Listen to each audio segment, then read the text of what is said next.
सो ये आपका paper number 2 है, CMA फाउंडेशन। पेपर नंबर 2 के बारे में मैं आपको पढ़ाऊंगी। I myself CA Ritika Rathi. और इस पेपर में आपके 2 पार्ट होते हैं। First part is accounts, second part is costing. दोनों की वेटेज देखी जाए तो अकाउंट्स की वेटेज है 70 मार्क्स और कोस्टिंग की वेटेज है 30 marks.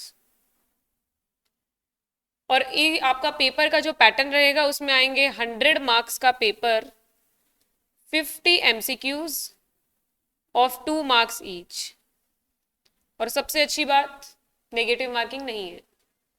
So with no negative marking. अब आपने अकाउंट्स में आपको क्या देखने को मिलेगा, जो आपने क्लास 11th में पढ़ा है और 12th में पढ़ा है ऑलमोस्ट वही देखने को मिलेगा। बट कोस्टिंग आपके लिए बिल्कुल नया है। और आपने कोस्टिंग के बारे में इकोनॉमिक्स में सुना होगा सिर्फ, जिनके पास थी वो। और उसमें भी क्या सुना होगा ज्यादा से ज्यादा? क्या सुना है बताओ? मार्जिनल कोस्ट सुना होगा क्या? हाँ, average cost, total cost, opportunity cost. ठीक है, ये कोस्टिंग उससे बिल्कुल अलग है और बिल्कुल नया है। आप जो कोर्स कर रहे हैं, क्या नाम है उस कोर्स का? क्या कोर्स कर रहे हैं आप अभी? आप किस कोर्स में एनरोल्ड है या किसकी क्लासेस चल रही है? CMA की फुल फॉर्म क्या है? Cost management accountant. ठीक है, अब क्योंकि इसके नाम में यही है कि आपको कोस्ट को मैनेज करना है। आपको कंपनीज क्यों हायर करेगी? क्योंकि कोस्ट को मैनेज करना है। किसी भी कंपनी का मेन मोटिव क्या होता है? कोई भी बिजनेस है उसका मेन मोटिव क्या होता है? Profit maximization. और प्रॉफिट को अचीव करने का तरीका क्या क्या हो सकता है? सेल्स बढ़ाना। पर अगर नहीं बढ़ रही है तो दूसरा तरीका क्या है? आप अपनी कोस्ट को कम कर लो। क्यों? आज तक हमने यही फॉर्मूला देखा था, SP minus CP is equals to profit. तो ये प्रॉफिट ज्यादा आए उसके लिए आप क्या कर सकते हैं? या तो सेलिंग प्राइस बढ़ा दो, जो आज बिल्कुल पॉसिबल नहीं है। क्यों? आपने देखा होगा परफेक्टली कॉम्पिटिटिव मार्केट के बारे में, अगर आप प्राइस बढ़ा देंगे तो आप मार्केट से बाहर हो जाएंगे, फिर आपको कोई नहीं पूछेगा। तो दूसरा तरीका प्रॉफिट बढ़ाने का कि आप अपने कोस्ट को कम करो, कैसे भी करो, जो वेस्ट हो रहा है उसको रिड्यूस करो और कोस्ट को मिनिमाइज करने की कोशिश करो ताकि आपका प्रॉफिट बढ़ जाए। तो वही सब्जेक्ट जो कोस्टिंग है आपका, वो सब्जेक्ट आपको यही सिखाएगा कि आप किसी भी प्रोडक्ट की कोस्ट को कैसे कैलकुलेट करेंगे, कैसे उसे कम करेंगे। तो अभी आपके फाउंडेशन लेवल पे देने का रीजन यही है कि आपका जो कोर्स है, जो आपका बनने के बाद प्रोफेशनली काम रहेगा, उससे आप बेसिक लेवल से ही वाकिफ रहें। यहाँ पे बिल्कुल बेसिक डाला गया है, जिसको अगर आपने अच्छे से समझ लिया, सिर्फ टर्म्स है यहाँ पे, उनकी अंडरस्टैंडिंग है, उसके अलावा न्यूमेरिकल पार्ट है ही नहीं। फिर जब इंटर में जाएंगे तो आपकी कोस्टिंग जो है उसके 2 पेपर हो जाएंगे, 200 नंबर की कोस्टिंग होगी। मतलब बाकी सब सब्जेक्ट से वेटेज ज्यादा होगी। बाकी सब अगर 100 मार्क्स के हैं तो कोस्टिंग 200 मार्क्स की होगी। और फिर फाइनल में भी इसकी वेटेज ज्यादा है। तो इसका मतलब ये है कि हमें इन 30 मार्क्स को लाइटली नहीं लेना है। ये 30 मार्क्स आपके पूरे कोर्स का फाउंडेशन है, बेस है। ठीक है, अब आपके कोस्टिंग के अंदर इसको शुरू करने से पहले कुछ 3 से 4 टर्म है जो मैं डिस्कस करती हूँ फर्स्ट क्लास में, उसके बाद में हम आगे का कंटिन्यू करते हैं। ऑल स्टूडेंट्स ऑलरेडी फेमिलियर है उन टर्म से।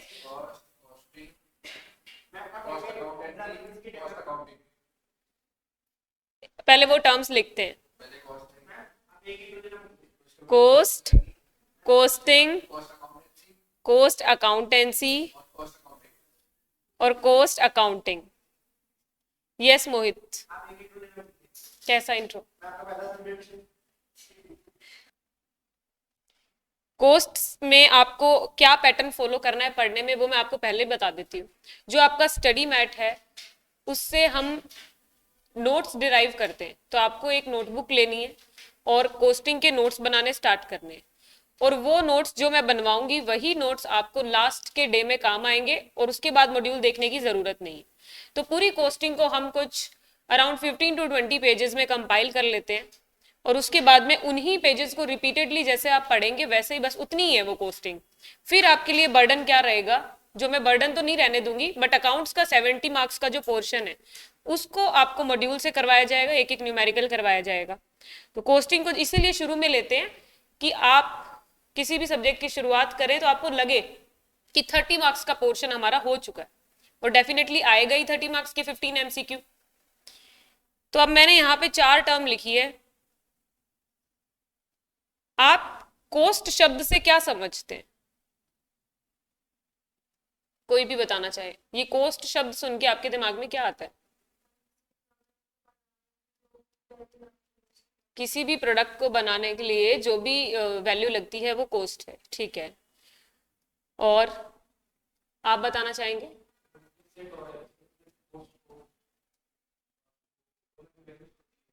किसकी वैल्यूज?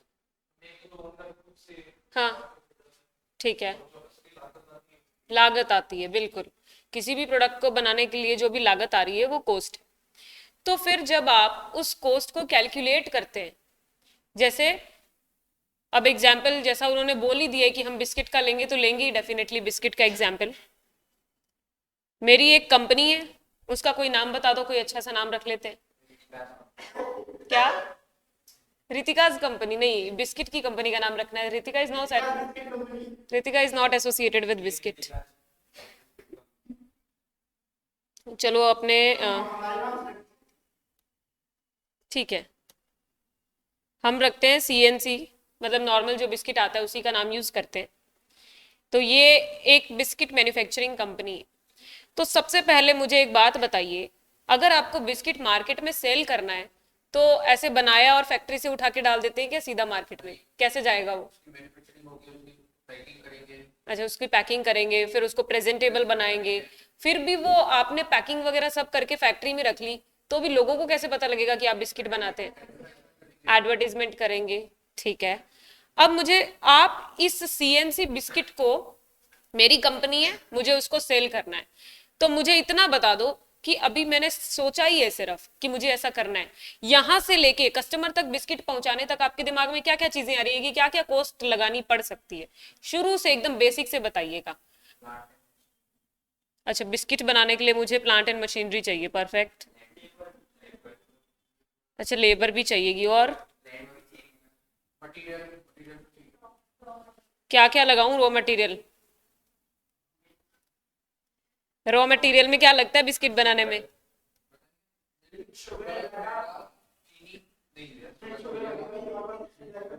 शुगर, मैदा, और क्या लगेगा? घी बटर कुछ लगेगा? लगेगा, अच्छा, ठीक है। ये तीनों चीजें हो गई, लेबर ने काम कर दिया, मशीन में बिस्किट डाल दिया, बिस्किट तैयार हो गया। आगे?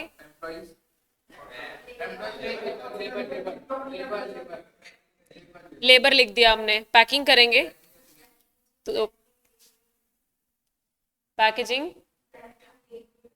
ठीक है। ब्रांडिंग लेबलिंग करने के लिए ब्रांडिंग लेबलिंग, ये सब तो पैकेजिंग में आ गया। और बताओ? अब बिस्किट मेरा पैक भी हो गया, ठीक है, छोटे छोटे पैकेट्स बन गए, अब क्या करूं? एडवर्टाइजमेंट करूं? ठीक है, एडवर्टाइजमेंट कर देते हैं। सबसे पहले भी रखना पड़ेगा, अगर बना ही नहीं तो? कर रखा है, ठीक है। चलो सीक्वेंस का कोई मैटर नहीं है, ठीक है। अब एडवर्टाइजमेंट कर दिया। ट्रांसपोर्ट, ठीक है। Warehousing, very good. ऐसे क्या खुले में छोड़ दोगे क्या? लैंड में आ गया। अच्छा, ठीक है, ट्रांसपोर्टेशन भी हो गया। अब क्या करूं? अभी मेरा बिस्किट ट्रांसपोर्ट में डालने के लिए ऐसे छोटे छोटे पैकेट्स डाल दूं क्या उसमें? हाँ, उसको वो वाली पैकिंग भी करनी पड़ेगी, सेकेंडरी पैकेजिंग भी होगी उसकी। ओके, वो सेकेंडरी पैकेजिंग में ही आ गया। अब मैंने सब कुछ कर दिया तो अब वो कस्टमर के पास पहुंच गया, तो इतनी सारी कॉस्ट आपने लगाई और फिर हमने अपना बिस्किट मैन्युफैक्चर करके कस्टमर के पास पहुंचा दिया। तो अब क्या होगा कि कई बार आप जो प्रोडक्ट बना रहे हैं उस प्रोडक्ट की ये सारी जो चीजें आपने लिखी है ना, आपने जो मुझे खुद लिखवाई है, इन सबको टोटल तो करना पड़ेगा उसकी कॉस्ट निकालने के लिए। अब मैंने बिस्किट बना दिया, मैं बेचने के लिए तैयार हूं, मैं इसका प्राइस कैसे सेट करूं कि कितना रखना है? अब मैं एक पैकेट का कितना प्राइस रखूं, मुझे कैसे पता चलेगा? ये सब आपने जो लिस्ट बनाई है उससे पता चलेगा कि आपकी कॉस्ट कितनी लगी। उस हिसाब से फिर आप सोचेंगे कि मुझे 20% प्रॉफिट चाहिए, फिर मैं प्राइस डिसाइड करूंगी। तो सपोज करो कि आपने जो इतनी सारी चीजें मुझे लिखवाई है, ये सारा खर्चा मिलाकर मुझे पड़ा 10 लाख रुपए, और इससे मेरे पास में बने 50,000 पैकेट्स ऑफ बिस्किट। तो एक पैकेट की कॉस्ट कितनी पड़ी ये बताओ।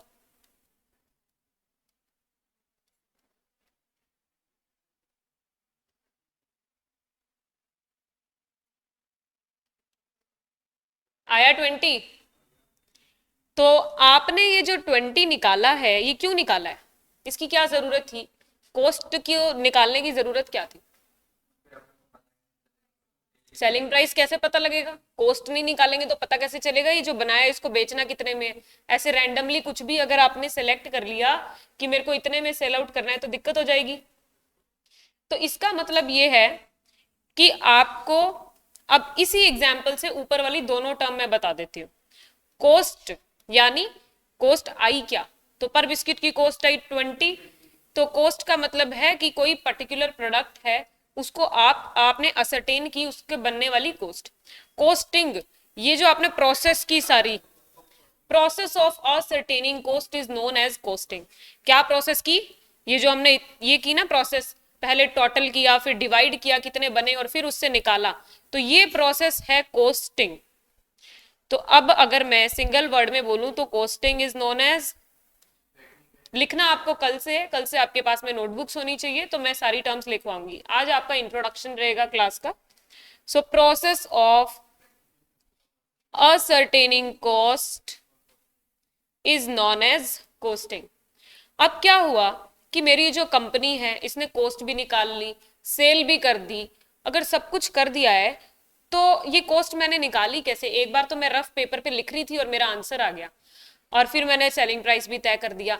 पर मुझे नहीं लगता कि ये सारी चीजें मुझे कहीं पे नोट डाउन करके रखनी चाहिए हमेशा के लिए, क्योंकि फ्यूचर में मुझे याद रहे कि मैंने कैसे कॉस्ट निकाली थी। तो ये सारी चीजों की जब आप जर्नल एंट्री करते हैं, जब आप उन्हें संभाल के रखते हैं कि आपने कैसे कॉस्ट निकाली थी, और कॉस्टिंग की बुक्स बनाते हैं, क्यों? क्योंकि ये जो सीएनसी बिस्किट है, आज तो ये छोटी कंपनी है क्योंकि मैंने शुरू की है, बाद में ये बड़ी कंपनी हो जाएगी सपोज। अब आज आपकी कोई भी बिस्किट कंपनी ले लो, वो कोई छोटी कंपनीज नहीं है, उनके और प्रोडक्ट्स आने लग गए, तो उनके मैनेजमेंट में कोई एक ही पर्सन होगा क्या? ऐसा तो नहीं होगा, उनके मैनेजमेंट में बहुत सारे लोग होंगे। तो सबको जानने की इच्छा होती होगी कि ये कैसे निकाला है प्राइस। तो उस मैनेजमेंट को इंफॉर्मेशन प्रोवाइड करने के लिए आप ये जो सारी प्रोसेस करते हैं, आप इसकी प्रॉपरली अकाउंटिंग करते हैं। ऐसे रफ शीट में ये वाली कैलकुलेशन दिखाएंगे क्या उन्हें? ये तो अच्छा नहीं लगेगा, बड़ी कंपनी है। तो आप उसकी पूरी तरीके से प्रोसेस को फॉलो करते हुए सारी जर्नल एंट्रीज करके मैनेजमेंट के लायक उस इंफॉर्मेशन को बनाते हैं, ताकि वो मैनेजमेंट डिसीजन ले सके कि कॉस्ट 20 आ रही है, हमें सेलिंग प्राइस 30 या 35 सेट कर देना चाहिए। ये डिसीजन तो मैनेजमेंट लेगा, और ये वाला कैलकुलेशन जो है ये कोई उनके सब स्टाफ है वो करके देंगे। तो जब आप इन चीजों को सिस्टमैटिकली रिकॉर्ड करके एक यूजफुल इंफॉर्मेशन बना देते हैं, वो टर्म आपकी है कॉस्ट अकाउंटिंग। जहां पे ऐसा लिखा आए कि आपने मैनेजमेंट के लिए इंफॉर्मेशन तैयार की है, वो आपकी कॉस्ट अकाउंटिंग। अब एक ही टर्म बचती है इन तीन चारों में से, क्या? अकाउंटेंसी या कॉस्ट अकाउंटेंसी। तो देखो, आपने क्लास 11th में या 12th में जो सब्जेक्ट पढ़ा था उसका नाम अकाउंटिंग होता था या अकाउंटेंसी होता था? अकाउंटेंसी होता था। अकाउंटिंग का मतलब तो होता है अकाउंट्स का काम करना, और अकाउंटेंसी का मतलब होता है वो सब्जेक्ट या वो गाइडलाइंस जो आपको बताए कि आपको अकाउंटिंग कैसे करनी है। जैसे हमें कैसे पता लगा कि इस चीज को डेबिट करना है, इस चीज को क्रेडिट करना है? कहीं तो ये बातें लिख कर गया है कोई कि आपको अकाउंट्स में ये तीनों रूल फॉलो करने हैं, golden rules, real account, nominal account. तो ये सब बातें जिस बुक में या जिस प्रिंसिपल में लिखी हुई है वो होता है आपका सब्जेक्ट, या दूसरा मैं वर्ड यूज करूं सब्जेक्ट के लिए तो डिसिप्लिन। तो कॉस्ट अकाउंटेंसी एक ऐसा डिसिप्लिन है जिसके अंदर आपको गाइडलाइंस दी गई है कि आपको कॉस्ट अकाउंटिंग कैसे करनी है। कॉस्ट अकाउंटिंग कैसे करनी है वो सारी बातें कौन सिखाएगा हमें? Cost accountancy. तो इसमें सब चीज बताइए, आपको रूल्स बताए हैं, आपको एंट्री में किसको डेबिट करना है, किसको क्रेडिट करना है, और आपको कौन कौन सी कॉस्ट को ऐड करना है, किसको नहीं करना है, सब बातें लिखी है इस सब्जेक्ट में, कॉस्ट अकाउंटेंसी नाम के सब्जेक्ट में, या फिर कह दूं डिसिप्लिन इसको सब्जेक्ट कोई दूसरा सब्स्टिट्यूट वर्ड है डिसिप्लिन।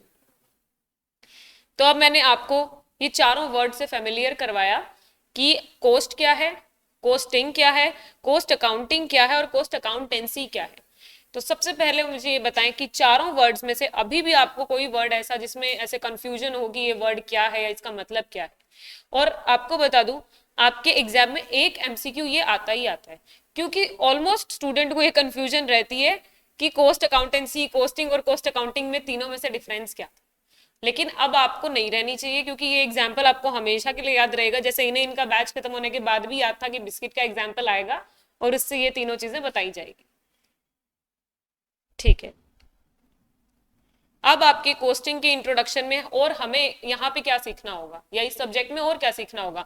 अब सुन के तो हमें ऐसा लगा कि मैम ने पूरी कोस्टिंग तो खत्म कर दी, शुरू किया था बिस्किट बनाने से, बेच भी दिया, अब क्या बचा बीच में? कुछ भी बाकी नहीं है। लेकिन अभी कुछ बाकी है। क्या बाकी है कि आपने ये जो कोस्ट निकाली थी इतनी सारी चीजों को ऐड करके, इन्हें ऐड करने का एक स्पेसिफिक फॉर्मेट है आपकी बुक में जिसका नाम है कोस्ट शीट। रैंडमली आंसर आपका सेम ही आएगा, अगर आप सीधा भी सब चीजों को टोटल कर देते हैं तो भी आंसर सेम आता है, लेकिन एक फॉर्मेट प्रेस्क्राइब्ड है। अब मुझे ये बताओ कि किसने प्रेस्क्राइब किया होगा कि कोस्ट शीट का फॉर्मेट क्या है। ऊपर वाली चारों टर्म्स में से ऐसी कौन सी टर्म होगी जिसने ये बताया होगा कि आपको इस फॉर्मेट से कोस्ट निकालनी है? कोस्ट अकाउंटेंसी ने बताया होगा, क्योंकि वही सब बातें बता रही है हमें कैसे करना है। तो उसने आपको चीजें यही है, रॉ मटेरियल ही है, उसमें ऐड करेंगे लेबर, वही चीजें हैं, बट ऐड किस सीक्वेंस में करना है वो आपको दिया गया। और ये पूरा एक चैप्टर है आपकी बुक में कोस्ट शीट नाम से। वो एकमात्र न्यूमेरिकल चैप्टर है आपकी बुक का जिसके अंदर आपको कोस्ट निकालने को दिया जाता है। उसके अलावा हम इस सब्जेक्ट में क्या पढ़ेंगे, आपने कभी अकाउंटिंग स्टैंडर्ड्स का नाम सुना है? वैसे ही कोस्ट अकाउंटिंग स्टैंडर्ड्स होते हैं। कोस्ट अकाउंटिंग स्टैंडर्ड्स कुल मिला के 24 स्टैंडर्ड्स है ये। इनके केवल नेम है अभी आपके सिलेबस में, अभी आपको केवल नेम लर्न करने हैं। जैसे आप फाइनल लेवल पे पहुंचेंगे तो इन स्टैंडर्ड्स को डीपली भी पढ़ेंगे, और ये नाम लर्न करने के बाद में एक एमसीक्यू आपका कोस्टिंग का ये फिक्स हो जाता है कि वो क्वेश्चन पूछता है, सपोज पूछ लिया कि रॉयल्टी का स्टैंडर्ड नंबर क्या है, या फिर स्टैंडर्ड नंबर 8 का किसका है। तो दो एमसीक्यू मैंने आपको अभी बता दिए 4 नंबर के, कौन कौन से? ऊपर वाली टर्म से रिलेटेड एक, और दूसरा ये कि कोस्ट अकाउंटिंग स्टैंडर्ड नंबर और नेम। तो ये जो स्टैंडर्ड्स है ये पूरी स्टोरी के थ्रू मैं आपको लर्न करवाऊंगी, एक यूनिट आपकी ये कवर कर लेगा। ठीक है, अब उसके अलावा आपको कोस्ट में क्या पढ़ना है? सुनने में पहले ये बताओ सब्जेक्ट लग कैसा रहा है? ये सब्जेक्ट वास्तव में बहुत इंटरेस्टिंग है, और मुझे अफसोस है कि ये केवल 30 मार्क्स का है, क्योंकि जब हम इसे पढ़ेंगे और एग्जाम्पल्स लेंगे तो ऐसे लगेगा कि यही चलता रहे, हम तो बिजनेसमैन बन गए, प्रोडक्ट्स भी बन गए, सेल भी कर दी और प्रॉफिट भी हो गया बहुत सारा। फिर आपका इसमें आएगा methods of costing.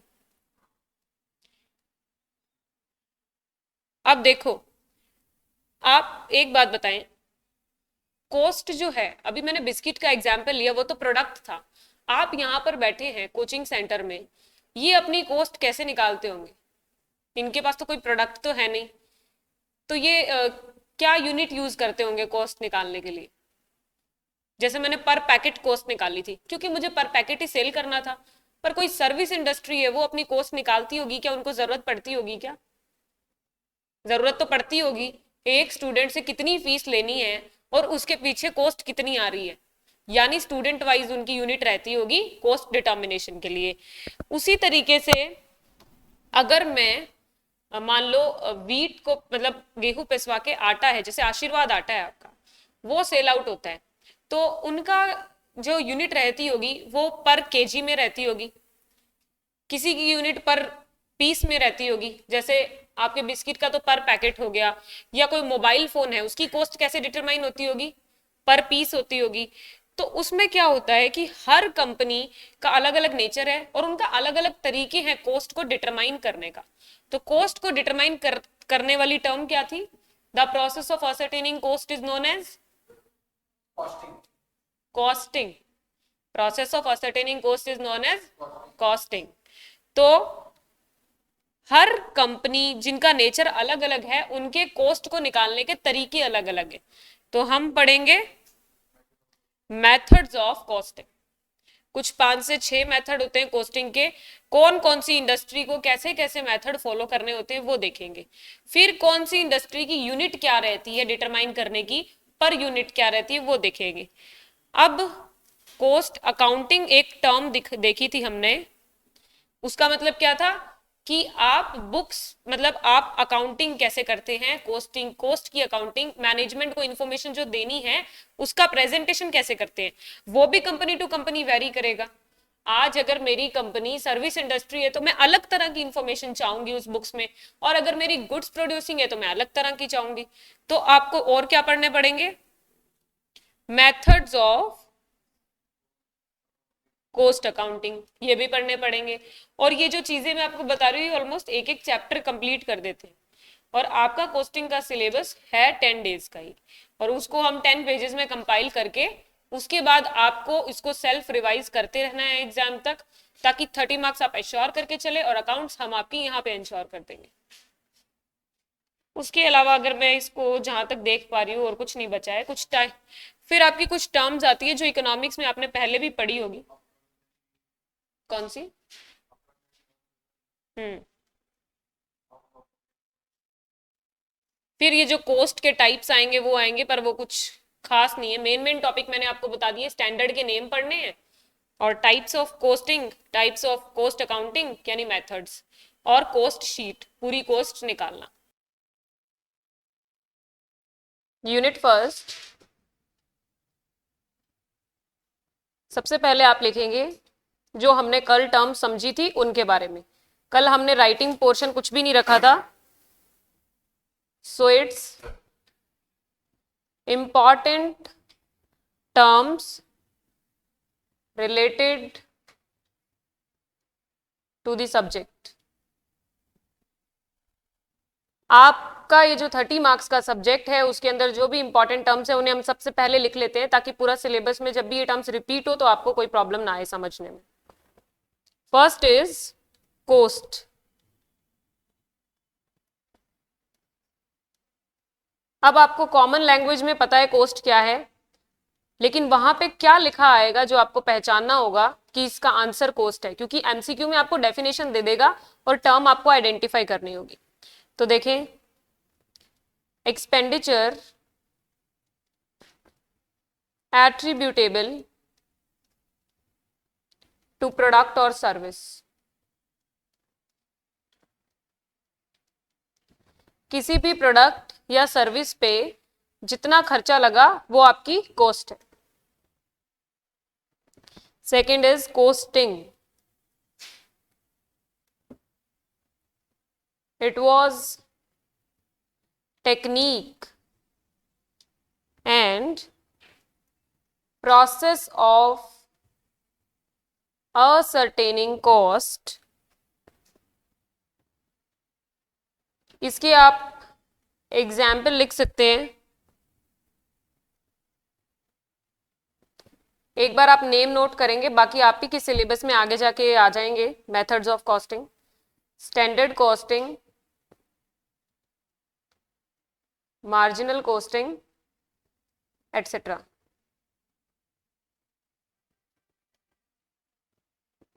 Third term क्या पढ़ी थी कल? Cost accounting.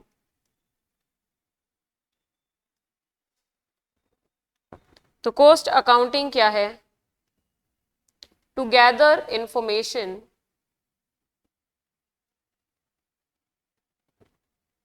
And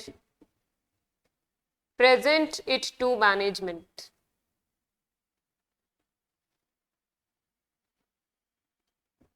and last one जिसका आंसर अभी आपको नहीं आया था, coast accountancy, academic discipline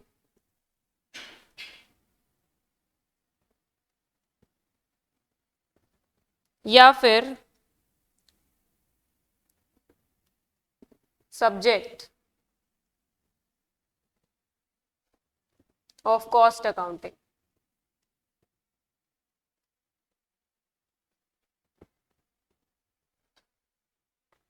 example एक और इसमें जो चारों टर्म हैं उनके एग्जाम्पल्स जो है वो भी लिखेंगे। पहले कॉस्ट अकाउंटिंग का एग्जाम्पल लिखेंगे।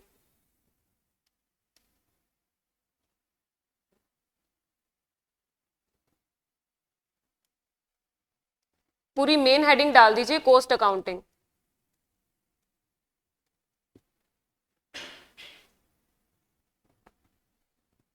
इसके कुछ सब पार्ट्स हैं। पहली चीज हमने पढ़ा क्या कॉस्ट अकाउंटिंग में, टू कलेक्ट द इंफॉर्मेशन और to gather the information and present it to management. तो आप इंफॉर्मेशन इकट्ठी किस चीज में करेंगे, फिर इकट्ठी करके उसको प्रेजेंटेबल बनाएंगे। तो उसके अंदर 4 कंपोनेंट्स है आपके कॉस्ट अकाउंटिंग के। कैसे कैसे, जैसे आप अकाउंट्स की बुक को प्रेजेंट करते हैं, अकाउंटेंसी या अकाउंटिंग करने के बाद फाइनली आप क्या प्रेजेंट करते हैं, जर्नल जो जिसके अंदर आप बेसिक एंट्रीज करते हैं, बुक ऑफ ओरिजिनल एंट्री है, क्या वही प्रेजेंट कर देते हैं क्या स्टेक होल्डर्स को? नहीं करते हैं। जर्नल से कहाँ कहाँ जाते हैं हम, लेजर में जाते हैं, फिर ट्रायल बैलेंस बनाते हैं, फिर लास्ट में फाइनल अकाउंट्स बनाते हैं। और फिर वो जो लोगों के सामने आपकी कंपनी की पोजीशन बताने लायक डॉक्यूमेंट्स होते हैं वो क्या होते हैं, फाइनल अकाउंट्स होते हैं, या यूं कहूं कि फाइनेंशियल स्टेटमेंट्स होती है। उसी तरीके से जो कॉस्ट अकाउंटिंग है उसमें आप इंफॉर्मेशन को गैदर तो कर लेंगे एंट्रीज करके, पर मैनेजमेंट तक वो एंट्रीज नहीं पहुंचाई जाती। मैनेजमेंट को कुछ प्रेजेंटेबल इंफॉर्मेशन देनी होती है। तो इसके जो स्टेप बाय स्टेप प्रोसेस मान लो या 4 कंपोनेंट्स मान लो कि क्या क्या स्टेप्स आएंगे कॉस्ट अकाउंटिंग के अंदर। First is cost ascertainment,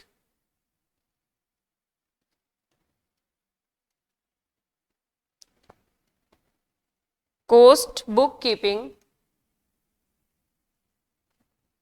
cost control and cost report. अब यहां से कैसे बनेगा एमसीक्यू, आपसे पूछेगा which of the following is not the component of cost accounting. तो आपको चारों पता होने चाहिए, और इन चारों को लर्न करने का तरीका भी बिल्कुल इजी है। जैसे आप किसी चीज की अकाउंटिंग तो तब करेंगे जब आपको वो चीज पता होगी। तो फर्स्ट थिंग आप कॉस्ट को असर्टेन करते हैं, फिर आप उसे बुक कीपिंग यानी एंट्रीज करते हैं, उसके बाद आपने कॉस्ट कंट्रोल यूज किया। तो देखो कॉस्ट रिपोर्ट आप किसको प्रेजेंट करेंगे लास्ट में, मैनेजमेंट को। कॉस्ट कंट्रोल बहुत बड़ा शब्द है, 2 शब्द आते हैं आपकी कॉस्टिंग में, कॉस्ट कंट्रोल और कॉस्ट रिडक्शन। इनके बारे में डिटेल में पढ़ेंगे, अभी आप नोट डाउन करो जो लिखवा रही हो। कॉस्ट असर्टेनमेंट के अंदर लिखिए collection and analysis of expenditure.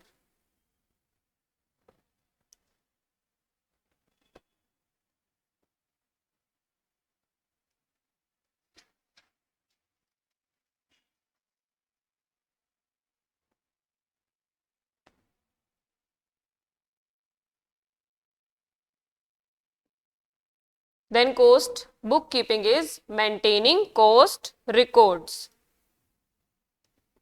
Cost control is detailed examination of cost with respect to benefit derived from incurring the cost.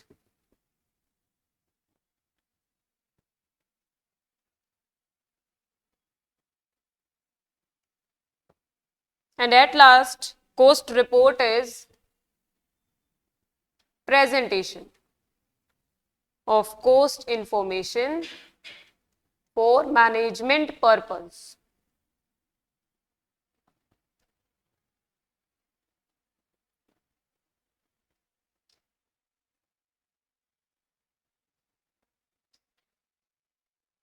हो गया note down?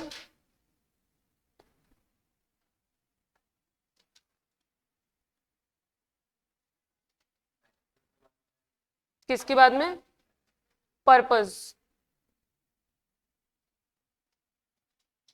Presentation of cost information for management purpose. Cost control में detailed examination of cost with respect to benefit derived from incurring the cost.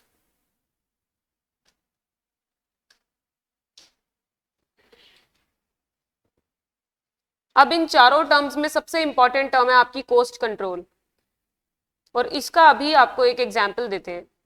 Suppose एक company है, किस चीज की company लेंगे आज?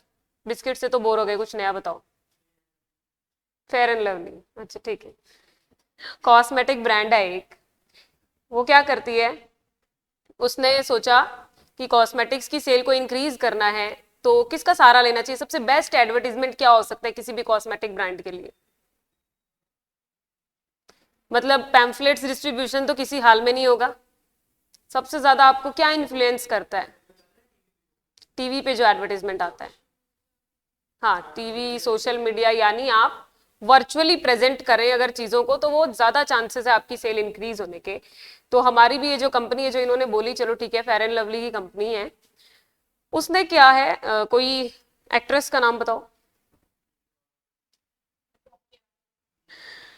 अरे ऑनलाइन से कुछ आवाज आ रही है। हाँ शट अप। यामी गौतम, यामी गौतम उसी में आती है, हम उसी को लेते हैं, ठीक है। फेयर एंड लवली के एडवर्टीजमेंट के लिए कंपनी ने यामी गौतम को हायर किया। अब वो फ्री में कर देगी क्या एड फेयर एंड लवली का? उसको इतना फायदा हुआ उसे यूज करने से कि वो उसका प्रचार करेगी कि ये यूज करो, ऐसा कुछ नहीं होता। तो काफी अच्छा पे मांगेगी वो उनसे। तो कंपनी ने क्या सोचा, बहुत दिमाग लगा रही थी फेयर एंड लवली कंपनी, उसने यामी गौतम से कॉन्ट्रैक्ट किया कि आप हमारे लिए एडवर्टीजमेंट करो। अब कंपनी की प्लानिंग के हिसाब से उनकी सेल 20% से इंक्रीज होने वाली थी, लेकिन उसको जो उन्होंने खर्चा दिया या उसको जो बदले में पेमेंट दी, उसकी वजह से उनके एक्सपेंसेस 30% से इंक्रीज हो गए। यानी हर कंपनी का एडवर्टीजमेंट एक्सपेंसेस का एक कोटा होता है, उसने इतनी पेमेंट मांगी कि वो 30% से इंक्रीज हो गया। और कंपनी ने सोचा ये था कि सेल, सोचा तो 40% का था कि हो जाएगी, लेकिन नहीं हुई, रियल में सिर्फ 20% से सेल इंक्रीज हुई। तो अब क्या हो गया, कंपनी ने सही सोचा था कि ठीक है 30% से खर्चा इंक्रीज होगा और इधर सेल 40% से बढ़ जाएगी, हम इसे दे देते। लेकिन जब एडवर्टीजमेंट हुआ तो वो इतना एफिशिएंट नहीं था या इतना लोगों तक पहुंचा नहीं, जिसकी वजह से कंपनी को नुकसान हो गया। जो सोचा था वो तो नहीं हुआ है। और अब कंपनी क्या करेगी, कोस्ट कंट्रोल करेगी, क्योंकि और तो कोई ऑप्शन ही नहीं है। सेल बढ़ाने का ऑप्शन तो आपने ट्राई कर लिया, वो तो पॉसिबल नहीं है। अब उसका खर्चा कम करो, उसको देना बंद करो पैसे, क्योंकि उससे कोई फायदा नहीं हो रहा। तो कोस्ट कंट्रोल करना है नहीं करना है, ये कंपनी को पता कैसे चला? जब उसने डिटेल में एग्जामिनेशन किया कि उसने जो कॉस्ट लगाई है वो और उससे जो बेनिफिट मिला है वो, उन दोनों में क्या फर्क है, मतलब दोनों एक्सपेक्टेशन के अकॉर्डिंग है या उल्टा हो गया हमारे साथ, जो हमने सोचा उसके उल्टा हो गया। तो इसमें कंपनी ने कॉस्ट कितनी लगाई थी? कंपनी के एक्सपेंडिचर 30% इंक्रीज हो रहे थे, कंपनी ने सोचा था 40%, बट नहीं हुआ, सिर्फ 20% का बेनिफिट हुआ। यानी कॉस्ट एक्सपेक्टेशन और बेनिफिट एक्सपेक्टेशन में से बेनिफिट एक्सपेक्टेशन मीट नहीं हुई, तो अब कंपनी सहारा लेगी कॉस्ट कंट्रोल का। तो ये जो टर्म है कॉस्ट कंट्रोल, इसके अलावा एक और एग्जाम्पल आपको देते हैं, जो मैंने पहले भी इन लोगों को दिया है, अक्सर क्लास में मैं देती आई हूँ। पार्ले जी बिस्किट का एग्जाम्पल याद आ गया होगा। पार्ले जी बिस्किट का पैकेट पहले कितना बड़ा आता था? 5 रुपीज में। अगर वो पैकेट पहले इतना आता था तो अभी भी वो आ तो 5 रुपीज में रहा है, लेकिन वो इतना हो गया। तो उन्होंने क्या किया, उनके पास दो ऑप्शन थे, या तो वो प्राइस बढ़ा दे सेल बढ़ाने के लिए, अपना रेवेन्यू बढ़ाने के लिए, या फिर उस पैकेट को छोटा कर दे और हमें मूर्ख बना दे। क्योंकि हम ले तो आज भी रहे हैं, हम उसे परचेज भी कर रहे हैं, और हम ये कंप्लेंट भी नहीं करते कि इसमें बिस्किट कम हो गए। क्यों नहीं करते? नहीं कर सकते। हम क्यों नहीं करते? क्योंकि हमारे दिमाग में आता है कि महंगाई बढ़ गई है तो वो भी अपनी तरफ से कुछ करेंगे ही। हमें भी पता है कि कॉस्ट कंट्रोल करना कंपनी को सरवाइव करने के लिए जरूरी है। अब आज अगर रॉ मटेरियल का जो अमाउंट है या कॉस्ट है वो इंक्रीज हो गई इन्फ्लेशन की वजह से, अब कंपनी भी क्या करे, वो उस 5 वाले पैकेट को 10 का करेगी तो आप लोगे नहीं। तो उसने क्या किया, उसने बिस्किट कम कर दिए। तो क्या किया, कॉस्ट कंट्रोल किया। कॉस्ट कंट्रोल के बहुत सारे तरीके हो सकते हैं। कंपनी हो सकता है क्वांटिटी कम कर दे, क्वालिटी कम कर दे किसी भी चीज की, और प्राइस वही रखे, तो कॉस्ट कंट्रोल, प्रॉफिट आ गया। तो इनमें से आपकी जो थर्ड वाली टर्म थी वो समझाने लायक थी, बाकी तीनों टर्म बिल्कुल सिंपल है। क्या है? कोस्ट असर्टेनमेंट में आपने कोस्ट निकाली, जो हमने टोटल किया था या कोस्टिंग जिसको कहते हैं वही मान लीजिए, collection and analysis of expenditure. Then cost bookkeeping के अंदर आपने कोस्ट रिकॉर्ड बनाए या आपने जर्नल या बुक्स बनाई जिसके अंदर बेसिक एंट्रीज की। फिर बेसिक एंट्रीज को मैनेजमेंट को प्रेजेंटेबल बनाने के लिए या मैनेजमेंट तक पहुंचाने के लिए आपने उसे कोस्ट रिपोर्ट में कन्वर्ट कर दिया और कोस्ट कंट्रोल मैंने आपको बता ही दिया। अब क्वेश्चन कैसे आएगा? ये जो ग्रीन पार्ट में हमने लिखा है ये वो आपको पूछेगा, ऑप्शन देगा ऊपर वाले 4, आपको उसमें से सेलेक्ट करना है कि कौन सी डेफिनेशन किस टर्म के साथ मैच होती है। इजी है। अब इसके अंदर आपके नेक्स्ट में है, मॉड्यूल के अंदर आ जाइए, आपके कोस्ट अकाउंटिंग की कुछ हिस्ट्री दी हुई है। वैसे वो पूरी तरीके से जरूरी नहीं कि आपको डिटेल में पढ़ने की जरूरत है, एक बार मैं आपको इसमें मैच करवा दूं हमने क्या क्या पढ़ लिया है। यहां से आपके काम का हमने पढ़ा, मीनिंग ऑफ कोस्ट पढ़ा, जिसकी बेसिक लाइन जो हमें पढ़ने की जरूरत थी वो पढ़ ली। उसके अलावा मीनिंग ऑफ कोस्टिंग पढ़ा, कोस्ट अकाउंटिंग पढ़ा और कोस्ट अकाउंटेंसी भी पढ़ लिया। फिर इसमें हमने स्कोप ऑफ कोस्ट अकाउंटिंग में cost ascertainment, cost bookkeeping, cost control और कोस्ट रिपोर्ट्स सब पढ़ लिया। अब बाकी क्या है आपका? Objectives of cost accounting, benefits of cost accounting या सिग्निफिकेंस ऑफ कॉस्ट अकाउंटिंग। उसके अलावा मेथड्स हम आज की क्लास में नहीं करेंगे, आज की क्लास में हम इतना ही करने वाले जितना मैंने अभी आपको हाईलाइट करके बताया है। और एक चीज जो ऊपर ऊपर इंट्रोडक्शन पैराग्राफ में आ रही है इस चैप्टर के, evolution of cost accounting. Evolution word का क्या मतलब होता है? कभी सुना है आपने? बायो की बुक में आता है, हेरिडिटी एंड इवोल्यूशन, याद आ रहा है? 9th 10th में आता है। इवोल्यूशन का मतलब कोई बताएगा? कुछ नया आया हो, कोई चीज थी वो पहले जिस तरह थी धीरे धीरे करके इंप्रूव होती गई और उसमें चेंजेस आते गए और अब वो एक नई चीज में कन्वर्ट हो चुकी है। तो आपका कोस्ट अकाउंटिंग जो है पहले उसको इतनी तवज्जो नहीं दी जाती थी, कारण अगर मैं सोल प्रोप्राइटर हूं, मेरा छोटा सा बिजनेस है, तो मैं क्या करूंगी कोस्ट कंट्रोल के बारे में सोच के या कोस्ट कितनी आई ये निकाल के? मैं तो अकाउंट्स वाली बुक जो होती है, आपने कभी देखा है अपने घर में या लोकल बिजनेसमैन को कोस्टिंग की बुक्स बनाते हुए? बही खाते सबके पास मिल जाएंगे, अकाउंट्स का काम सबकी एंट्री में मिल जाएगा, डेबिट क्रेडिट भी सबको पता होगा। पर कभी ये जो हमारे लोकल लेवल के बिजनेसमैन हैं ये कोस्टिंग नहीं करवाते, कोस्ट अकाउंटिंग नहीं करवाते, कोस्ट अकाउंटेंसी तो पढ़ते ही नहीं है। सब्जेक्ट है ना कोस्ट अकाउंटेंसी, उसके बारे में तो उनको नॉलेज लेने की भी जरूरत नहीं है। लेकिन अब पहले तो जब सब जगह काम इसी लेवल पे था तब जरूरत नहीं पड़ी कोस्टिंग की या कोस्ट अकाउंटिंग की। अब तो इंडस्ट्रीज है, इंडस्ट्रियलाइजेशन हुआ, इंडिया आगे बढ़ा, डेवलप हो रहा है, तो ये जो फैक्ट्रीज है इनको तो जरूरत पड़ती है कोस्ट निकालने की हर चीज की। ऐसे ही तो किसी चीज का प्राइस सेट नहीं कर सकते, क्योंकि अगर आप एक लोकल लेवल की ग्रेन मर्चेंट के बारे में बात करें, मतलब कौन होता है ग्रेन मर्चेंट? जो अनाज लेता है, खरीदता है किसानों से, आगे बेच देता है। उसको क्या किताबों में लिखने की जरूरत है कि उसने क्या रेट पे लिया है? इतना तो उसके दिमाग में ही रह जाएगा कि उसने गेहूं इस रेट पे लिया और आगे इस रेट पे बेच देगा। लेकिन जो फैक्ट्रीज है वो तो प्रोडक्ट का मैन्युफैक्चरिंग कर रही है, और एक प्रोडक्ट की मैन्युफैक्चरिंग के लिए कल जब आपने मेरे को बताया था कि हमने बिस्किट बनाने के लिए ये खर्चा लगाया था, उसके अंदर कुछ खर्चे हमारे दिमाग में भी नहीं आए, वो भी बाकी है। कौन से? कौन सा? ट्रेडमार्क। अच्छा, बिस्किट का ट्रेडमार्क करवाने की जरूरत है, ब्रांड का ट्रेडमार्क करवाना, चलो ठीक है कोई बात नहीं। जैसे जिस फैक्ट्री में आपके बिस्किट का प्रोडक्शन हो रहा है, आप मशीन तक तो चले गए, इलेक्ट्रिसिटी, रेंट, पार जो आपकी मशीन खाएगी, अब ये सारी चीजें भी है, तो इनका आप कैसे हिसाब लगाओगे कि एक बिस्किट के पैकेट को बनाने में कितनी बिजली लगी है? कैसे इसको अलोकेट करोगे? ये तो अकाउंट्स की बुक्स नहीं बता सकती। इसीलिए कोस्ट अकाउंटिंग आया या उसका इवोल्यूशन हुआ कि पहले जब उसकी इंपॉर्टेंस नहीं थी, traditionally financial accounting fails to furnished. कौन सी लाइन में लिखा है आपकी? 3rd पैराग्राफ पे आइए इसी पेज के।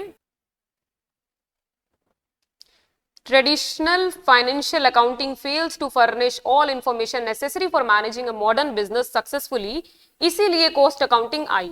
मेन रीजन क्योंकि फाइनेंशियल अकाउंटिंग हमारा पर्पस सॉल्व नहीं कर पा रही थी, तो कोस्ट अकाउंटिंग को आना पड़ा। उसके बाद में आई कैसे ये इंडिया में, development of cost accounting profession in India. अगर ये नहीं होता तो आज आप सीएमए फाउंडेशन की क्लास में नहीं बैठे होते, क्योंकि हम सबको तो कोस्ट अकाउंटेंट बनना है। तो ये कौन सी बॉडी करवाती है आपको कोस्ट अकाउंटेंट बनने वाला course? ICMAI, institute of cost and management accountant of India. तो in India prior to independence, यानी लक्ष्य इंडिपेंडेंस से पहले, यानी कौन से ईयर से पहले, ये कौन से ईयर से पहले की बात कर रहा है? In India prior to independence. Independence कब मिली थी इंडिया को? 1947, परफेक्ट। अच्छा ठीक है, तो 1947 से पहले कुछ कम ही कॉस्ट अकाउंटेंट्स थे। उसके बाद में उस टाइम पे वो कहाँ से क्वालिफाइड थे? इंडिया में तो कोई बॉडी नहीं थी उस टाइम सीएमए करवाने के लिए, तो CIMA लंदन, सीमा लंदन बोलते थे उस टाइम, उससे क्वालिफाइड थे। फिर वर्ल्ड वार सेकेंड के टाइम इंडियन इंस्टीट्यूट को लगा कि हमें भी एक ऐसे ऑर्गेनाइजेशन की जरूरत है जो कोस्ट को मैनेज करे। क्यों? जब वर्ल्ड वार होगी तो आपकी कंट्री भी फाइट करने तो जाएगी। अब उसके अंदर आपके इक्विपमेंट्स में इतना सारा पैसा लग रहा है, तो कोई हिसाब किताब ही नहीं है कि पैसा कितना लगा, कितना आया, कितना उससे फायदा मिला। तो इन सब की वजह से इंडिया में क्या आया? Cost and works accountant of India act 1949। आपके सीएमए इंस्टीट्यूट का पहले नाम होता था ICWAI, यानी कोस्ट एंड वर्क्स अकाउंटेंट बोला जाता था, CWA होता था, CMA नहीं होता था। तो सबसे पहले आपका ये इंस्टीट्यूट आया, जो आज वो क्या कहलाया जाता है? Institute of cost accountants of India. और ये कोलकाता में है अभी तक, तो जब शिफ्ट होगा तब की अलग बात है, अभी इसकी हेड ऑफिस कोलकाता में। फिर अब इसमें आपकी एक चीज ये है कि कोस्ट अकाउंटिंग प्रोफेशन इंडिया में आया, इसमें आपको 2 ईयर लर्न करने, वो मैं आपको अभी नोट्स में नोट डाउन करवाऊंगी, उससे रिलेटेड MCQ आता है। बाकी की ये जो सारी कहानी हमने जानी वो इसलिए जानी कि हमें पता हो कि हम जो सब्जेक्ट पढ़ रहे हैं वो क्यों आया, या इस सब्जेक्ट की जरूरत क्यों पड़ी, और हम या कोस्ट अकाउंटेंट्स की जरूरत आगे क्या पड़ेगी, हम बन के क्या करेंगे, इसलिए। तो अब वापस आ जाइए अपने नोट्स पे।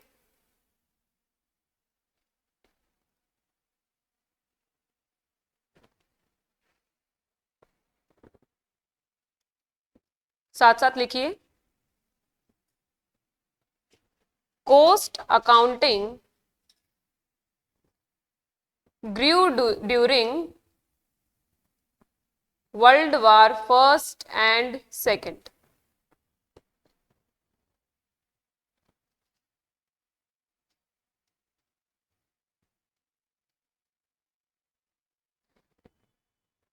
Then cost accounting profession in India, India के अंदर सबसे पहले तो आपका इंस्टीट्यूट सेटअप हुआ,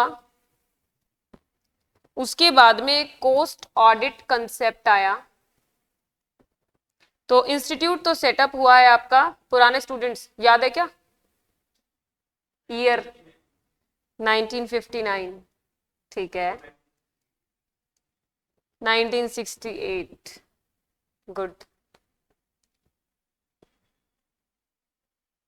इंस्टीट्यूट का नाम क्या था जो 1959 में सेटअप हुआ था?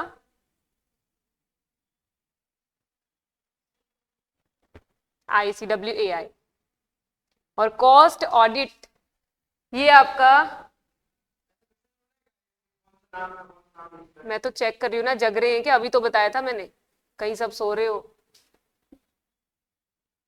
कॉस्ट ऑडिट जो है वो आपके फाइनल का सब्जेक्ट है, CMA फाइनल का। और कॉस्ट ऑडिट CMAs के लिए बहुत इंपॉर्टेंट है, क्योंकि स्टैट्यूटरी ऑडिट के बारे में सुना होगा, ये CAs के लिए रिजर्व्ड है, जो सिर्फ CA कर सकता है। तो वैसे ही कोस्ट अकाउंटेंट्स के लिए क्या नया रखा? Cost audit. नहीं नहीं, ये सिर्फ CMAs के लिए।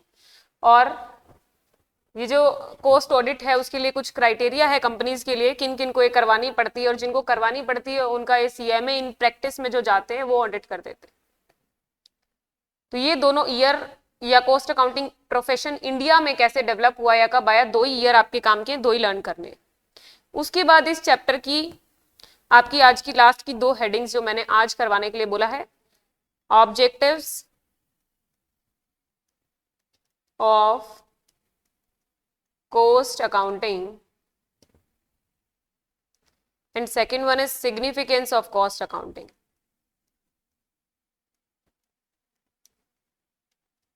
ये आप दोनों ही जब इनके पॉइंट्स सुनेंगे ना, इन दोनों के ऑब्जेक्टिव्स के भी या सिग्निफिकेंस के, तो आपको सुन के लगेगा कॉमन सेंस वाले पॉइंट्स हैं और इनसे एमसीक्यू आने के चांस रेयरेस्ट, क्योंकि इतना कॉमन अगर आपसे क्वेश्चन पूछेगा तो फिर उसको दिक्कत हो जाएगी स्टूडेंट्स को पास करने में, बट फिर भी हमें पता होने चाहिए। तो ऑब्जेक्टिव क्या हो सकता है कोस्ट अकाउंटिंग का? अकाउंटिंग में क्या कर रहे थे आप? पूरा बुक्स बना रहे थे, जैसे अकाउंटिंग करते हैं, पूरा लास्ट तक रिपोर्ट तक जा रहे थे। तो क्यों करते हैं? पहली चीज, पर यूनिट कोस्ट डिटर्मिनेशन। कल हमने बिस्किट के एक पैकेट की कोस्ट निकाली थी, वैसे ही पर यूनिट कोस्ट निकालने के लिए आपका ऑब्जेक्टिव है एक कोस्ट अकाउंटिंग का। दूसरा, किसी भी प्रोडक्ट की कोस्ट क्यों निकाल रहे थे कल हम? कुछ चाहिए था हमें, इसीलिए हमने कोस्ट निकाली थी। प्राइस चाहिए था, फिर प्राइस मिल जाता और कोस्ट मिल जाती तो हमें क्या मिल जाता? प्राइस भी मिल गया, कोस्ट भी मिल गई, अब हमें क्या मिलेगा उससे? प्रॉफिट। तो एक ऑब्जेक्टिव क्या है? आपको प्रॉफिटेबिलिटी पता चले हर एक प्रोडक्ट की। Ascertainment of profitability of each product. अब मुझे इस पॉइंट को लिखने के बाद एक क्वेश्चन मेरे दिमाग में आया जो आपके आना चाहिए था कि प्रॉफिट तो हमें उससे ही पता चल जाता है, पी एंड एल से, अकाउंट्स की बुक से ही पता लग जाएगा किसी कंपनी को कितना प्रॉफिट हुआ, ट्रेडिंग से ग्रॉस प्रॉफिट पता चल जाएगा, पी एंड एल से नेट प्रॉफिट पता लग जाएगा, इसकी क्या जरूरत है? पर प्रोडक्ट बताता है। पर प्रोडक्ट पता करना क्यों जरूरी है? अगर कोई कंपनी है, जैसे इन्होंने जो बोला फेयर एंड लवली, वो कंपनी कोई एक प्रोडक्ट तो बनाती नहीं है, वो फेस वॉश भी बना रही है, वो क्रीम भी बना रही है, तो उसको पर प्रोडक्ट प्रॉफिटेबिलिटी पता करने की जरूरत क्यों है? उसको तो पूरा चाहिए होगा। कॉस्ट के लिए नहीं, कॉस्ट का क्या करेगी जान के। आज मेरे 4 प्रोडक्ट है, मुझे पता है आप लोगों को बहुत आता है, लेकिन आपको चुप रहना है ताकि उन सबको भी बहुत आए, ठीक है? वो तो वही तो कह रही हूँ ना, कंपनी कितना कमा रही है तो कंपनी का पी एंड एल बता देगा, नेट प्रॉफिट कंपनी का पूरा पता चल जाएगा। ये कंपनी प्रोडक्ट वाइज क्यों जानना चाहती है?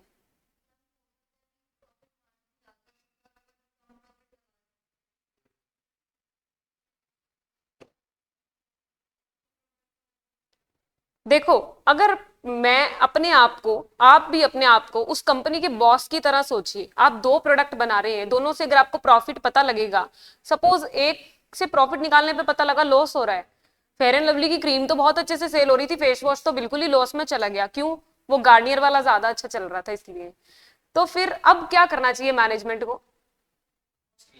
उसको बंद कर देना चाहिए प्रोडक्ट को। अगर उस प्रोडक्ट से इतना लॉस हो रहा है तो उसे उस प्रोडक्ट को बंद कर देना चाहिए। फेयर एंड लवली से तो प्रॉफिट हो ही रहा था ना, उसी को कंटिन्यू करना चाहिए। तो अकाउंट्स की बुक्स आपको सिर्फ इतना बता पाती है कि कंपनी ओवरऑल प्रॉफिट या लॉस में चल रही है, नहीं चल रही। हो सकता है कंपनी को फेयर एंड लवली से इतना प्रॉफिट हो रहा हो कि उसका लॉस सेट ऑफ हो जाए और लास्ट में प्रॉफिट दिख रहा हो अकाउंट्स की बुक्स में, पर कंपनी को फायदा हो जाएगा अगर वो उसे बंद कर दे तो इधर का प्रॉफिट जो वो खा रहा है वो बंद हो जाएगा और भी ज्यादा प्रॉफिट होगा। तो ये बातें कंपनी को कोस्ट अकाउंटिंग वाली बुक से पता चलेगी कि ये प्रोडक्ट हमारे लिए सही नहीं है, आप इसे बंद कर दीजिए, ताकि इसका प्रॉफिट वो यूज करके नेट सेटलमेंट ना कर रहा हो अभी तक। इसीलिए जरूरत पड़ी आपकी कोस्ट अकाउंटिंग की। इस सब्जेक्ट की मैं आपको ऑब्जेक्टिव्स बढ़ाते बढ़ाते इतनी जरूरत महसूस करवा दूंगी कि आपको लगेगा हमारी भी बहुत जरूरत होगी जब हम कोस्ट अकाउंटेंट बन जाएंगे, हम ये सब काम करेंगे ना कंपनी के लिए। तीसरी चीज, to get wastage report.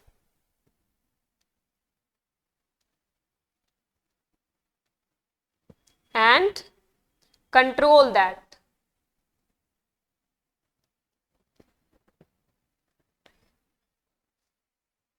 Manufacturing अगर किसी प्रोडक्ट की होती है तो कुछ ना कुछ तो वेस्ट होता है। आपने अभी तक कुछ भी घर पे मैन्युफैक्चर किया है? कोई भी ऐसी चीज जो आप घर में बनाते हो, जैसे जो पोटैटो से चिप्स बनाने वाला काम है, कभी किसी ने घर पे किया है? या फिर अभी होली गई है तो वो मठरी मटर बनाने का काम किया है किसी ने? इन सब चीजों में, या पोटैटो से चिप्स की बात कर ले, जो आप डाल रहे हैं जितना पोटैटो, उतने से सारा आपका आउटपुट निकल जाए कोई जरूरी नहीं है, कुछ ना कुछ वेस्ट बचता ही बचता है। अब दो तरह के वेस्ट होते हैं, एक तो नॉर्मल, जो हमेशा कोई भी नॉर्मल इंसान अगर करेगा तो उसी के भी वो वेस्ट होगा ही होगा। दूसरा एबनॉर्मल, क्या हुआ, आपने मशीन में डाला पोटैटो और मशीन खराब हो गई और वो सारा अलग शेप में बन गया चिप्स के बजाय। तो इसका मतलब ये है कि आपको कॉस्ट अकाउंटिंग अगर की होगी तो आपको ये पता रहेगा कि कितना इनपुट डाला था और उससे कितना बाहर आया। इतना पता लगाने के बाद तो पता चल जाएगा कि वेस्ट कितना हुआ है। वेस्ट पता लगने के बाद अगर आप उसे कंट्रोल कर सकते हैं तो आप कर लेंगे, और ये वेस्ट का पता केवल कॉस्ट अकाउंटिंग की बुक से ही पता चल सकता है। अकाउंट्स की बुक्स में तो कहीं लिखा ही नहीं होता वेस्ट, बस ऊपर ट्रेडिंग में जाके बाय एबनॉर्मल लॉस लिखा होता है, वो भी पूरा पूरा, और तो उसके अलावा कुछ नहीं बताया कि किस प्रोडक्ट से कितना लॉस हुआ। तो अगर हमें ये पता चल जाए तो हम उसे कम कर सकते हैं, इसीलिए आपकी ये बुक्स काम की है। फिर नेक्स्ट इज, ये इजी है, guidance for management in planning, decision making and control. तो ये आपके मैनेजमेंट को गाइड करती है बुक्स, वो तो हमें पता ही है, हमने कॉस्ट अकाउंटिंग की इसीलिए थी कि मैनेजमेंट तक इंफॉर्मेशन पहुंचाएं। तो एक ऑब्जेक्टिव या फाइनल ऑब्जेक्टिव क्या की है, मैनेजमेंट को गाइड करेगी प्लान्स बनाने में, कंट्रोल करने में और डिसीजन मेकिंग में। अब जब ऑब्जेक्टिव में हमने इतनी तारीफ सुन ली कॉस्ट अकाउंटिंग की, तो इंपॉर्टेंस में क्या तारीफ बाकी रह गई, वो और देख लेते हैं। ये सिमिलर ही पॉइंट्स चलेंगे, तो इसमें बस आपको एमसीक्यू अगर आ भी गया बाई चांस तो कैसे आएगा, 3 पॉइंट्स तो आपको पढ़ के पता लग जाएंगे कि इसकी तारीफ में कहे गए हैं, और एक जो उसकी बुराई की होगी वो नहीं होगा। वो पूछ लेगा which of the following is not the objective या नॉट द इंपॉर्टेंस, बस। तो first is identify profitable and unprofitable activities.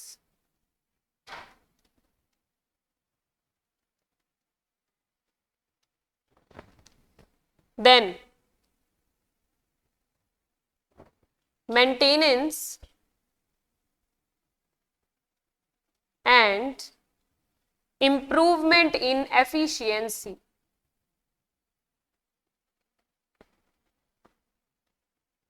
Efficiency क्या होता है, class 12 business study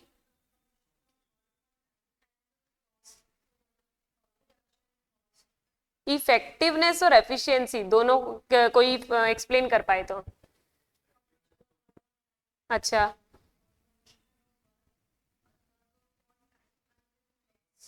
resources less cost is efficiency, ठीक है। इफेक्टिवनेस आप बता रहे थे क्या? हाँ, ठीक है ठीक है, कम टाइम में इज इफेक्टिवनेस और कम कॉस्ट पे इज एफिशिएंसी। तो अब कॉस्ट अकाउंटिंग में हम ऐसा क्या कर रहे थे जिससे कॉस्ट कम हो रही थी, या जो एक्स्ट्रा वाली कॉस्ट थी वो कम कर रहे थे हम? ऊपर एक अभी टर्म आई थी जिसकी वजह से मैनेजमेंट जो है वो अपनी कॉस्ट को कम कर देता है। मैनेजमेंट को जब लगता है कि मुझे प्रॉफिट बढ़ाने के लिए कॉस्ट को कम करने की जरूरत है, तो उस वर्ड को हमने अभी पढ़ा था, कॉस्ट कंट्रोल। गुड। तो कॉस्ट अकाउंटिंग में अपन कॉस्ट कंट्रोल कर रहे हैं, एक आगे कॉस्ट रिडक्शन नाम से भी वर्ड आएगा। इन दोनों की हेल्प से आपकी एफिशिएंसी इंक्रीज होगी, क्योंकि आपने खुद का एफिशिएंसी का मतलब क्या है, कम रिसोर्सेज में काम अच्छा होना। फिर third thing is guides future production policies.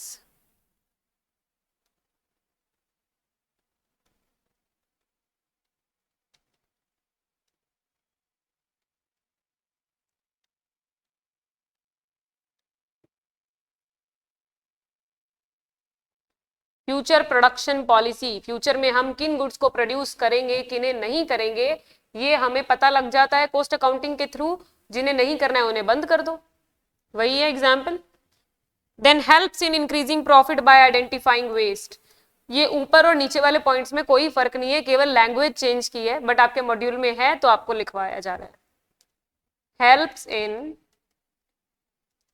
Increasing profit by identifying waste. And the last one is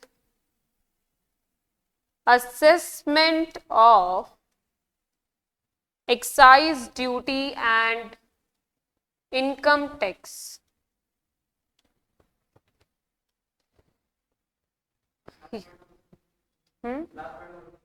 बताएंगे। देखो ये एक्साइज ड्यूटी एंड यहाँ पे वैसे आपकी बुक में इनकम टैक्स है, वैसे होना क्या चाहिए था कंपनी इनडायरेक्ट टैक्स कौन सा चल रहा है अभी इंडिया में, जीएसटी चल रहा है ना। तो आपके गुड्स से रिलेटेड जो टैक्स है उनके बारे में या उनका असेसमेंट करने के लिए या उनकी वैल्यू के ऊपर टैक्स लगाने के लिए कॉस्ट अकाउंटिंग की बुक्स हेल्प करती है। कारण जीएसटी गुड्स के वाइज लगता है, आपको पता है कि किसी के ऊपर तो रेट क्या है, किसी के ऊपर क्या है। और एक्साइज भी ऐसे ही था कि वो किसी गुड्स के ऊपर तो क्या रेट लगती है, किसी पे 0%, किसी पे क्या परसेंट। तो जब आपको पर्टिकुलर गुड्स की कॉस्ट और प्राइस पता होगी तभी आप उसके ऊपर ये कैलकुलेट कर पाएंगे। और अकाउंट्स की बुक्स पर्टिकुलर गुड्स पे नहीं चलती, वो तो बस पूरा सेल्स लिखा, पूरा परचेज लिखा, ऐसे चलती है। तो जब हमें प्रोडक्ट वाइज टैक्सेशन कैलकुलेट करना होता है तब आपकी कॉस्ट अकाउंटिंग की बुक्स काम आती है। सिर्फ इतनी बात है। गॉट इट मोहित? तो आज हमने क्या पढ़ा एक बार देखते हैं। चारों टर्म्स के बारे में डेफिनेशन लिखी, देन कॉस्ट अकाउंटिंग का स्कोप देखा या उसके अंदर इंक्लूड होने वाले 4 एलिमेंट्स देखे, देन हमने देखा कि कॉस्ट अकाउंटिंग क्यों आया और कब आया इंडिया में, फिर उसके ऑब्जेक्टिव्स देखे और एट लास्ट इंपॉर्टेंस देखी। बेसिक कहूं या फंडामेंटल कहूं इस सब्जेक्ट का वो इतना ही है। कल से आपका टॉपिक स्टार्ट हो जाएगा मेथड्स ऑफ कॉस्टिंग। और मैंने आपको शुरू में ही बताया था उससे एक क्वेश्चन पक्का आता है, तो वो मेथड्स हम अच्छे से समझेंगे। आज वाले टॉपिक में किसी भी टर्म में किसी तरह की कोई प्रॉब्लम है तो बताइए।